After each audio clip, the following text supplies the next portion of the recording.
and welcome to Veterans of the Valley. I'm Tom Turbyville. Veterans are all around us in the Brazos Valley. For example, Arnold Fulterman and his wife Minnie have been married 56 years, and they've lived most of that time in their East 25th Street home in Bryan. Arnold worked 41 years for the phone company before he retired, but before any of that, he served as an infantryman in Patton's 3rd Army, 80th Division, a veteran of the Battle of the Bulge. He saw plenty in the European campaign. Just a doughboy fighting for his country, and it's our pleasure to welcome Arnold Fulterman to Veterans of the Valley. Welcome, PFC Fulterman, and thank you very much for your service. I want to talk about your growing up. You are a Brazos Valley boy, for sure. You grew up in Washington County and on a farm between Lyons and Caldwell with your family, and sort of take us from there as sort of getting into the Army. You actually went into the Army in 1943, right? 1943, reported for active duty on July the 5th, 1943. Uh-huh. And you went to Fort Sam Houston, as a lot of soldiers back then went. That was your first exposure to the Army. Sort of talk about what that was like, and for a young kid, you were probably a little bit frightened about what you were in for, weren't you? Well, I just floated along, Uh-huh. and the train ride was the longest I'd ever been on. Right. It went all the way to, I think, Los Angeles, California, and then we were bused to Camp Callan, California. Right, that's where you went 40 millimeter anti-aircraft training. I guess they were just trying to find the spot where you were going to work best to serve the country, and anti-aircraft was the first. And then it was just sort of a series of places where you got more training after Camp Callan, right? Yeah, they had to do something with me, and so they just put me in that anti-aircraft thing for training. Right. Where'd you go after Camp Callan? You went to Fort Bliss, and then where? Fort Bliss, Texas, and we spent 16 weeks there. And after we completed we had infantry training then in half tracks with quad 50 caliber machine guns. Right. And then we moved from there to Camp Chaffee, Arkansas. Talk about the train ride to Camp Chaffee, Arkansas, because in some of the things that you saw on the way, you got kind of close to home and you didn't even know it, right? Yeah. Yeah, I woke up one morning and we were in some old railroad coaches and had the windows open, and I happened to be right in the window, so I leaned out and looked out, and what did I see? Diamond Box, Texas. Then Caldwell, Texas, and the train went on to Hearn. Right. And we stopped there and had a 30-minute exercise in the freight yards. I see. So you were pretty close to home. Oh, yeah. Just going from one place to about another. 12 miles, Caldwell, about 12 miles from where I live. You went to Camp Chaffee, spent about 16 weeks there, advanced infantry training, and then finally to Maryland to Camp Miles Standish. Talk about what you were trained there, what you trained there for before you went over to Europe. Camp Miles Standish, we had an actually infantry live fire exercise that consisted of actually firing M1 rifles as we advanced one squad over the other squad. Right. And it was quite an experience. I bet it was. I wonder why we hadn't shot up half of our group, but they had it worked out pretty well. Indeed. And then you went overseas, and that was an experience in itself. I know that there were a lot of people that went over to Europe, and they had the pleasure of being in some converted nice boats, but you didn't. You were on an old freighter, is that right, going for 10 days? Freighter was a combination freighter and troop transport. Uh-huh. And about 500 men?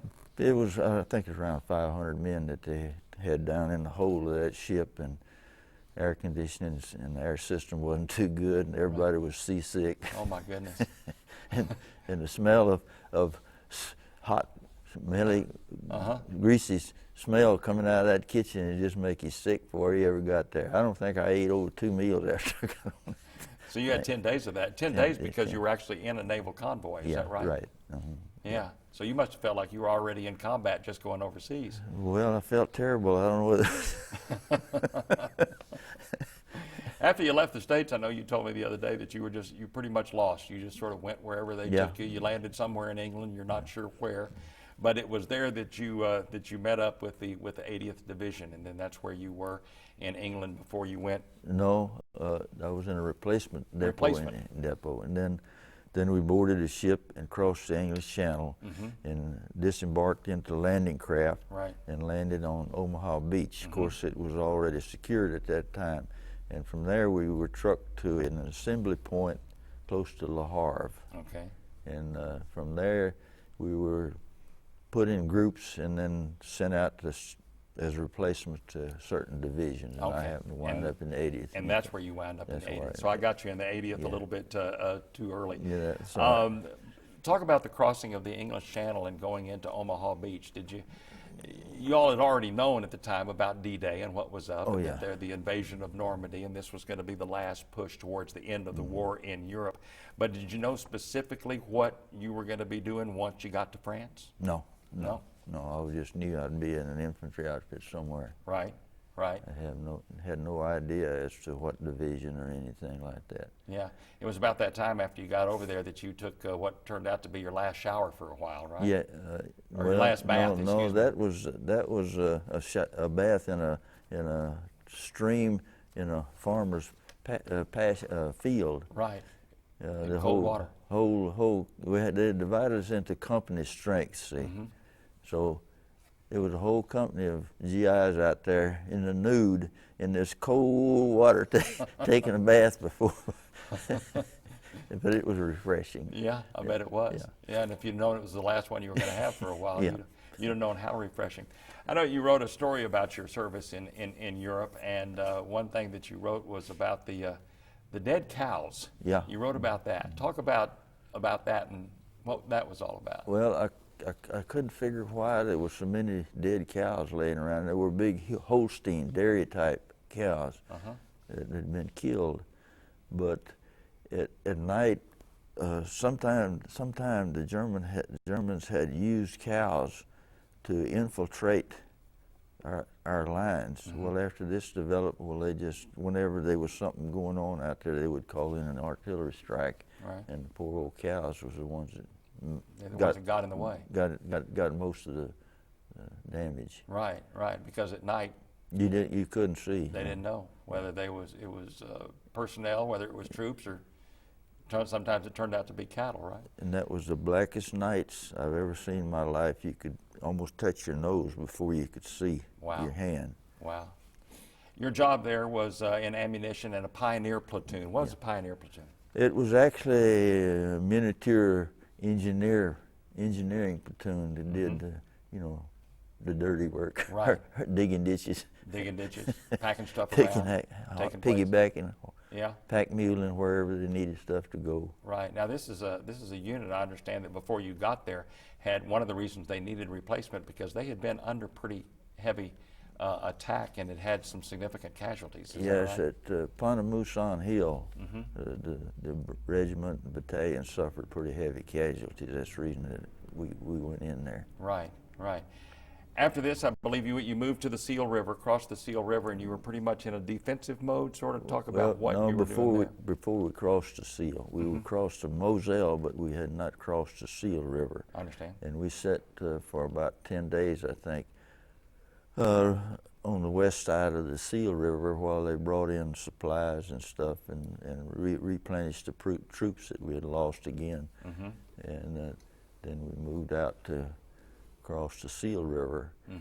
And when we got orders to cross the Seal River, well, we moved out and we waded water for most of the night.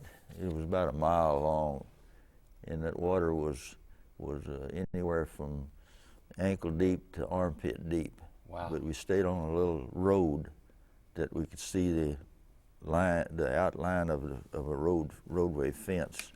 And we had one little short guy that he had to hold on to the tall guys because his pack would pick him up and float him off. But anyway, we got there and we surprised the Germans because they didn't think we would move out in weather conditions like that. Right. And you're getting pretty close to winter time, so I imagine that going across that river was pretty cold. It was cold. Oh yeah, it was cold. You're talking about what, November? November, somewhere first part of November, right. 7th or 8th or somewhere along. Right, in 1944 now. Right.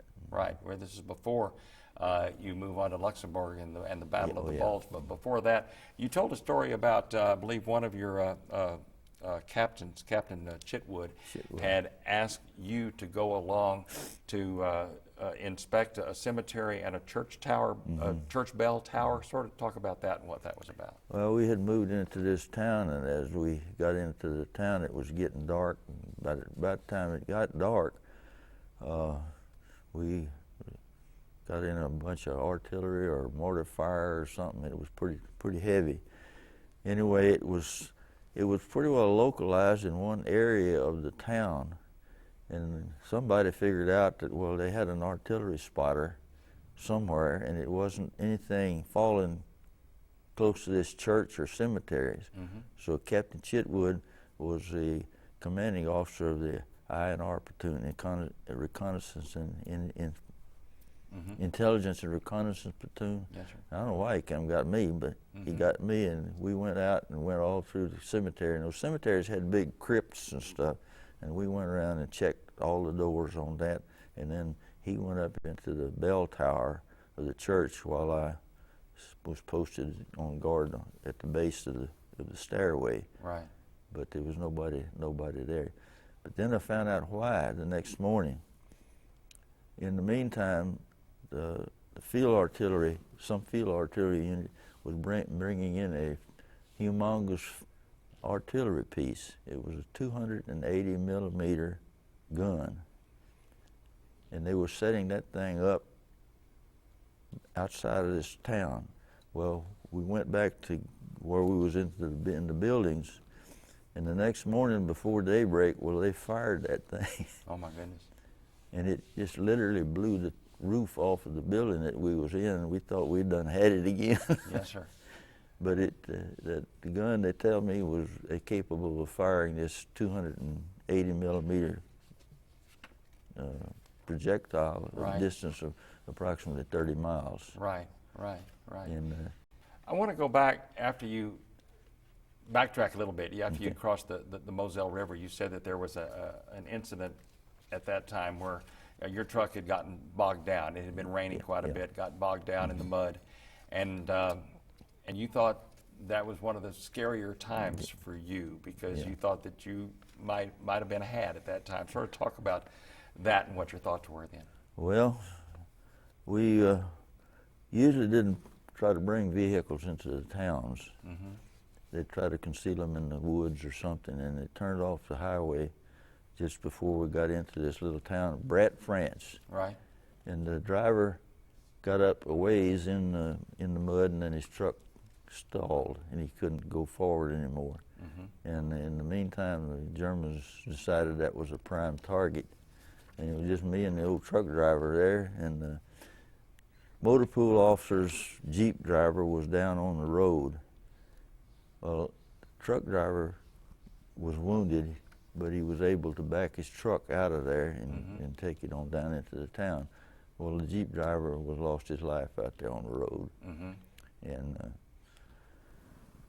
that was a pretty weird feeling because you didn't know which way to go, whether you should run forward, backwards, or sideways. Right.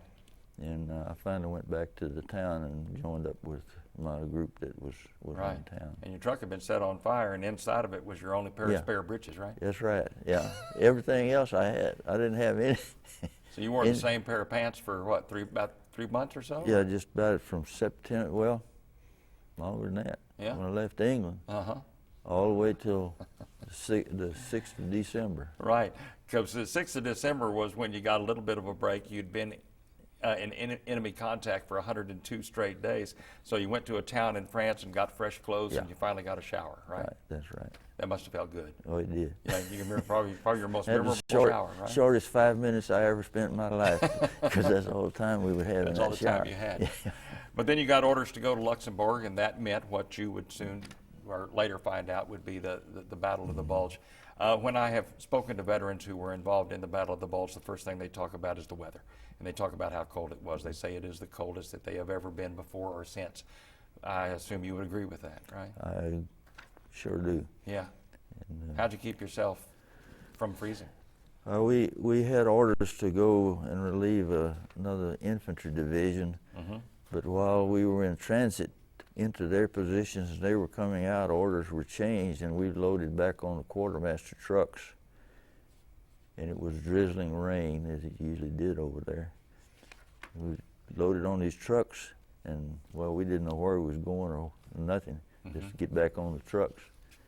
And so when we got all loaded up, the order came down from truck driver to truck driver, he'd turn on full headlights on all trucks, and we hadn't seen a bright light in 8 months, 10 months or longer. And you know, that prompted some real comments as to what they thought General Patton was trying to kill all of us. Right. But in the finale, it was a good move because he knew that there was a big snowstorm coming, that the Germans couldn't fly and observe us or anything. So that's the reason he had the truck drivers turn on the lights, and he could move that convoy out. Yeah, and you went 150 miles in 10 hours, which was moving for a convoy that size, right? Yeah, a full division, yeah. And you wouldn't have been able to do that without the lights. Without the lights, no, we never would have made it. Right. And that gave us an opportunity to get into position in Luxembourg, where we should be at least a day ahead of what the Germans had anticipated that we would be there. Right. So we were sitting there waiting for them, ready when the artillery had zeroed in on the roads and all that stuff. Right. Yeah. Arnold, I asked you the other day if you were wounded in World War II, and you told me about something very superficial, but you said that you went to a first aid station, and what you found there, you just decided just to turn around and go away. Sort of talk about that. I wasn't that bad off. Yeah. You had just in your back, you'd been burned by something. Yeah, something. You're not sure what. Something penetrated and drew blood. I don't know what it was. Right. But you went to the first aid station and you realized immediately that compared to what you were seeing there that you weren't bad off. So you just turned around and went back about your duty. Yeah, I left. And you just left. You left. I know that's a time obviously that you remember and you recall. Let's move on. I want to look at some photographs now, if we can. Some pictures that you gave us to use here that are in your home. And some of the things we're going to see a picture of, we're going to be talking about in a little bit. And you can see the photograph right there. There is a young, raw Arnold Fulterman. When was this taken? This was taken actually, I guess, during your training, right? It was probably around 1943?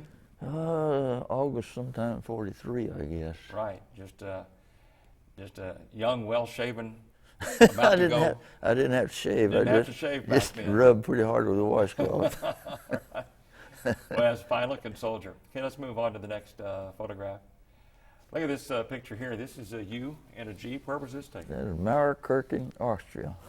This is later on. We're going to be talking about this because later on after the Battle of the Bulge, you move to Austria. Okay. Move on to the next photograph.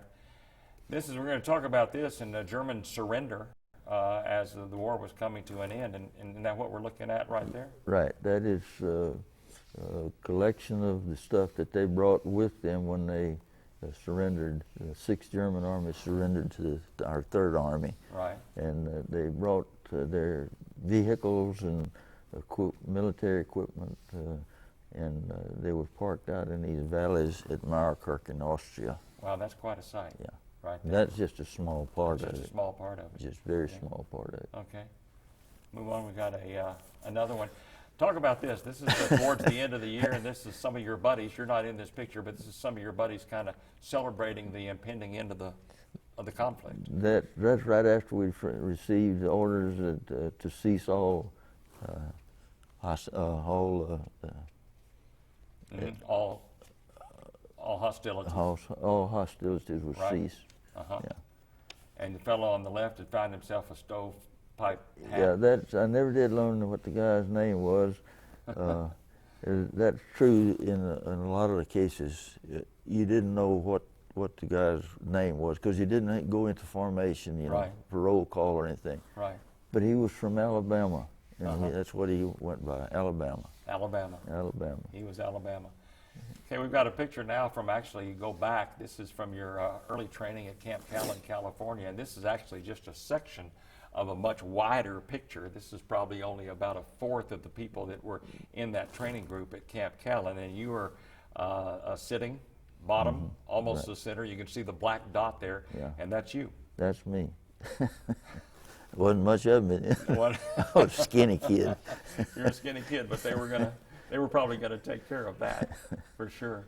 Remember when that picture was taken? That was in probably August, latter part of August. We just, I think, had completed our basic training there in the 40 millimeter. Of 1943. Yeah. But I mean, I guess you can go back in your thoughts and probably remember assembling for that photograph, right? And the fancy camera that took that wide picture. Well, no, I can't. You can't? There were that many people together that early. No, that you would. we was in so many formations. Right. And the ones I hated the worst was battalion parades. Exactly. Oh, mackerel. Exactly. Okay, move on. We got one more picture, and this is of your grandson. Yes. Tell us his name and what he is doing right now. That's Scott Folterman. And he's nearing the end of his training in the Marine Corps, and he's now in the training of what is equivalent to the Navy SEAL training. It's a specialized group of boys. Right. Well, I know you're very proud of him. Indeed. You have, I know you have 11 grandchildren and one great-grandchild. We'll talk about your family a little bit later, but let's go ahead and get, we were talking about some of the pictures and sort of where you went after you left the Battle of the Bulge in France, and you just sort of moved around, and you ended up in Austria, I know, and also in Nuremberg. So sort of take us your travels after France and where you went from one place to the other, and especially in Austria. Nuremberg, we just kind of passed through that and getting ready to relieve some other infantry division. And from there, I think we went actually and made a river crossing in Braunau, Austria. Right. And that was the weirdest river crossing I ever. This was Hitler's birthplace. That was Adolf's birthplace. And when we got there, the Burgomaster had the whole town fall out and greet us on the opposite banks of the Enns River. Just opened the gates. Right. There was no hostility whatever. Yeah. It was just coming down to the end. Coming to the end of the war. Coming down to the end of the war. And I know later that you went and another place in Austria, and actually some German troops were surrendering to you all. They were anxious to surrender. They wanted to surrender because that was sort of their safe haven from the Russians, who were still carrying out the hostilities. Yeah, that after Austria and at the end of the war, we pulled back to Braunau, and that's when the German 6th Army surrendered. And we sat there for about 3 days, I guess, and did nothing but guide traffic to bring these soldiers into a certain area. Right, right. And then after that, we'd process them, and one of my duties was to see that they all got a burr haircut, that I confiscated all knives, cameras. Went through their baggage. And went through their baggage, and then saw that they were dusted for lice before they would be moved on to another station and shipped back to wherever they sent them to. Indeed, indeed. So that was a part of your job, and I know that later on you went to another place, I believe, in Austria, to where you got treated pretty well. You were in a high-rise hotel until the Army found out how much it was costing them to keep you there, right? Yeah, that was after we finished discharging all those Germans. They moved us to Czechoslovakia, and we called it Mariansky Lázny. Right. Marienbad, from English pronunciation. And the town was made up of 26 high-rise hotels, and they were not damaged at all during the war. And we stayed in those for about a month, and then somebody figured it was a little too expensive for for you to be treated that well. So they moved us out to an old beat-up PW camp. Well, it was nice while it lasted, right? Oh yeah, I enjoyed it. Later on, you went to another town that was actually housed a Hitler a youth school. Right, it was a Hitler Youth School. Right, right, but was being used for something else. Is that right, or was it was a youth school at the time? That's what we were using it for. Oh, that's what you were using it for, right? I see. Yeah, Adolf had a school for his underlings, you know, and youngsters that he was training for the military and stuff. So Right. it was set up, an ideal setup for an infantry unit. And, Arnold, you finally got to go home in late 1945. You were discharged in January of 1946. You finally got to Caldwell, but it was late one night. And where'd you spend your first night at home? I spent my first night sleeping on the Santa Fe Railroad.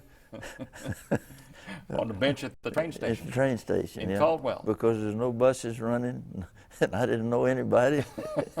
And it was a dry place. Welcome home. Thank you. But then you went on home to Lyons the next day. morning, I caught a bus out. The next morning. You worked at a grocery in Lyons and then eventually at a service station just right here in Bryan, around Texas and 30th Street for a while. Is that right? That's right. And then you worked for the telephone company for a year. We've got about a minute left. I want you to talk about your family. You and Minnie, like we said, have been married for 56 years, and I know that you've had 4 children. You tragically lost your oldest daughter, Karen, about 7 years ago, and but you have 2 sons and another daughter. Who are they, and what do they do? My oldest son, Keith, lives in Robertson County. He worked for the state as a game warden for a little over around 24, 25 years. He retired, and now he's working for the Sheriff's Department in Robertson County. Right, and another son? Kirby works at Texas Digital's College Station. Right. Don't ask me what Texas Digital is. And you've got a daughter, Kim, right? Kim, and and works at she's First National Bank. Works at the First National Bank, Bryan. All right. I know you're proud of them and the 11 grandchildren and the great-grandchild, and thank you for your service. We're out of time. Thank you. Thank you. Arnold Fulterman's story is the most common type of those young men who gave their most vital years to serve our country and came home. He followed orders, risked his life almost daily, served alongside others who lost theirs, and wonders why his was spared. We salute Arnold Fulterman of Bryan for his service, as we do all veterans. I'm Tom Turbeville, and join us next time on Veterans of the Valley.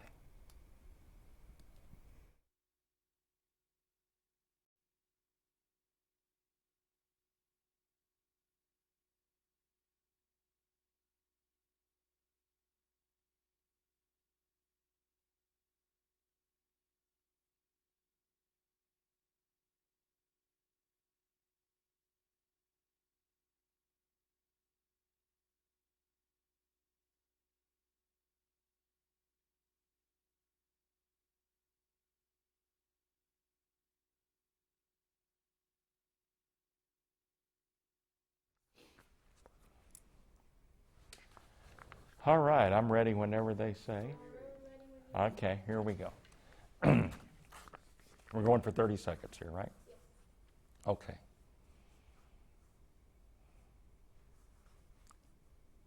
The doughboys of World War II just did their job, did it well. Arnold Fulterman of Bryan was one of those, serving Patton's 3rd Army as a member of the 80th Infantry Division, a soldier on the ground in defense of his country. Hi, I'm Tom Turbeville, and I want you to meet Arnold Fulterman on Veterans of the Valley. It's Friday at 8:30, Saturday and Sunday at 6:30, right here on KAMU TV.